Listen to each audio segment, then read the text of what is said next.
बिहार के मुजफ्फरपुर का एक कोर्ट परिसर। हर दिन की तरह सब कुछ नॉर्मल था, लेकिन कोर्ट में बने हनुमान मंदिर में कुछ और ही चल रहा था। जिस अदालत में अक्सर मुकदमे लड़े जाते हैं, उसी अदालत में जनेऊ संस्कार हो रहा था, वो भी criminal lawyer doctor S K. Jha का। हैरानी की बात यह है कि कोर्ट परिसर में यज्ञोपवीत संस्कार क्यों हो रहा था, जबकि ये कार्यक्रम तो अक्सर मंदिर या फिर घर में ही होता है। इसके पीछे कारण है 12 सालों की एक प्रतिज्ञा।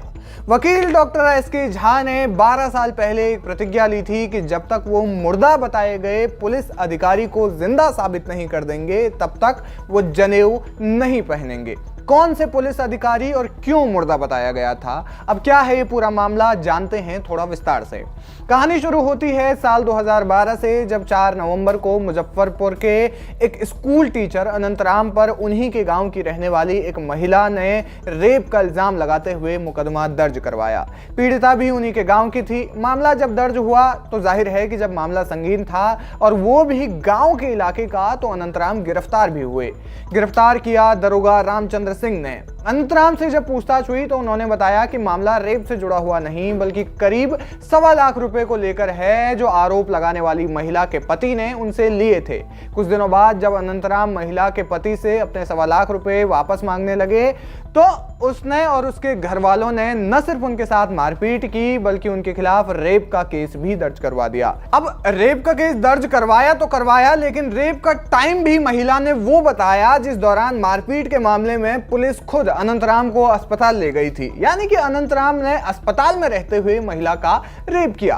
जाहिर है कि शिकायत झूठी थी। इस मामले में आरोपी अनंतराम की ओर से केस लड़ रहे थे अधिवक्ता डॉक्टर एस.के. झा। अब जब मामला ट्रायल कोर्ट में पहुंचा और मामले के इन्वेस्टिगेटिंग ऑफिसर रामचंद्र सिंह को आरोपी के खिलाफ सबूत पेश करने और गवाही देने के लिए बुलाया गया, तो वो कोर्ट परिसर में नहीं पहुंचे, बल्कि उनकी मौत हो गई थी, वो भी केस से 3 साल पहले। उनकी पत्नी ने मामले में कहा कि उनकी मौत 15 दिसंबर 2009 को हो चुकी है। अब जाहिर है कि कई सवाल थे। सवाल ये कि अगर केस से 3 साल पहले उनकी मौत हो गई, तो केस की इन्वेस्टिगेशन उन्होंने कैसे की, या फिर इस केस के इन्वेस्टिगेटिंग ऑफिसर वो कैसे बने। जाहिर है रेप का मामला संदेहास्पद तो था ही, साथ ही इसकी जांच करने वाले पुलिस ऑफिसर की भूमिका भी संदेह के घेरे में थी।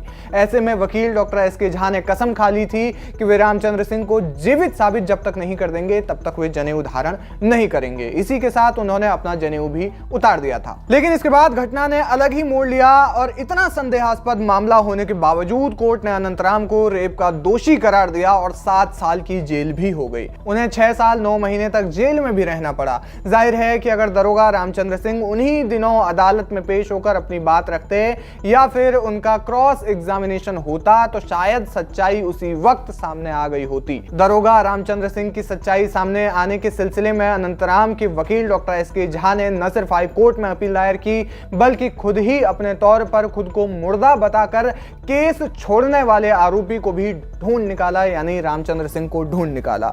हाईकोर्ट ने इस पूरे मामले पर गौर किया और अनंतराम को झूठे रेप के इल्जाम से आजाद करते हुए 23 जुलाई 2018 को बाइज्जत बरी कर दिया। इस मामले में सच्चाई जानने के लिए वे रामचंद्र के घर पहुंचे, यानी कि वकील डॉक्टर एस.के. झा रामचंद्र सिंह के घर पहुंचे और उनके बारे में जानकारी जुटाई। जानकारी में पता चला कि रामचंद्र सिंह न सिर्फ जिंदा हैं, बल्कि रिटायरमेंट के बाद पुलिस विभाग को मिलने वाली पेंशन भी खा रहे थे और वे पटना में रह रहे हैं। लोगों का मानना है कि उन्होंने अपने निजी स्वार्थ के कारण ऐसा किया और अब इसके बाद जब वकील डॉक्टर एस.के. झा ने रामचंद्र सिंह को जीवित घोषित कर दिया, तब उन्होंने अपनी प्रतिज्ञा पूरी करते हुए उसी कोर्ट परिसर में हनुमान मंदिर के सामने पूरे विधि विधान के साथ अपना यज्ञोपवीत संस्कार किया। क्या कुछ कहना चाहते हैं आप इस खबर पर, हमें कमेंट सेक्शन में जाकर जरूर बताएं। वीके न्यूज, राष्ट्र के नाम।